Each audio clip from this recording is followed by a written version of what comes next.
Wat is die waarheid? Is dit net 'n opinie? Is dit iets wat verander saam met tye en kulture? Of dalk is die waarheid nie iets nie, maar 'n iemand? In Johannes 18 vers 38 hoor ons ook Pilatus vra, wat is die waarheid? En dis 'n eerlike vraag. Pilatus soek regtig antwoorde, want hy kan sien dat Jesus nie skuldig is nie. Iets in hom weet, hierdie man is anders. Hierdie man pas nie in die gewone kategorieë van mens nie. En tog is dit so aangrypend. Terwyl Pilatus vra wat waarheid is, staan die waarheid self reg voor hom.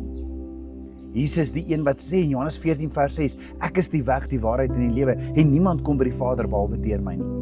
Jesus staan stil en waardig voor 'n man wat nog soek na die waarheid. En Pilatus het dit eintlik geweet.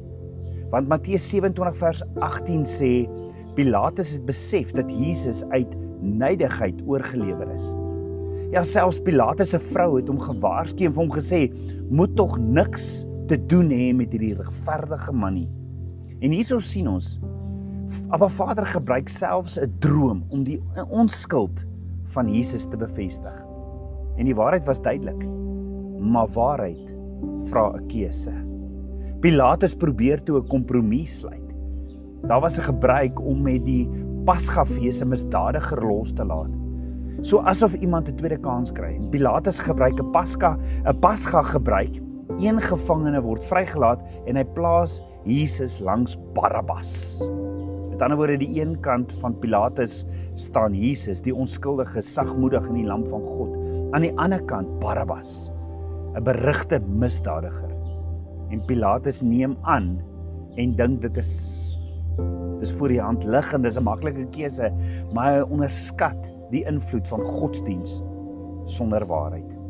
Die godsdienstige leiers oorreed die skare en die mense skree, laat Barabbas vry, en oor Jesus skree hulle, laat hom gekruisig word.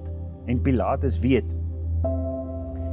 weet Jesus is onskuldig, maar hy staan nie op vir die waarheid nie. Hy staan nie op vir geregtigheid en waarheid nie. En hy was sy hande as 'n uiterlike teken, maar hy gee die waarheid prys. Hy kies vrede met mense bo gehoorsaamheid aan God. En dit bring ons by 'n baie belangrike vraag. Wie kies jy vandag?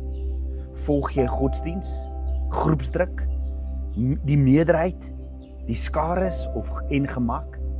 Of volg jy die weg, die waarheid en die lewe? Selfs wanneer dit jou iets kos. So hier is die bemoedigende woord vir vandag. Die waarheid het nie gekom om jou te veroordeel nie, maar om jou vry te maak. Hy staan nie voor jou met 'n vinger wat wys nie, maar met oop arms en 'n sagte roepstem. Jesus staan steeds voor jou vandag. Hy nooi jou om te kies, nie Barabbas nie, maar om hom te volg. Om nie kompromieë te sluit nie, maar oorgawe. Nie koue godsdiens nie, maar 'n lewende verhouding met hom. Kies vandag die Vader van waarheid, want alles wat in die duisternis is, sal in die lig kom. Nie om jou te breek nie, maar om jou te genees. Maak nou dinge reg, met 'n nederige hart, met geloof wat vasgryp en met hoop wat nie beskaam nie.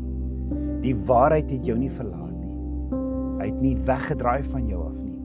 Hy staan nog steeds daar en hy wag vir jou met liefde, met genade, met oop arms. Kies Jesus die lig.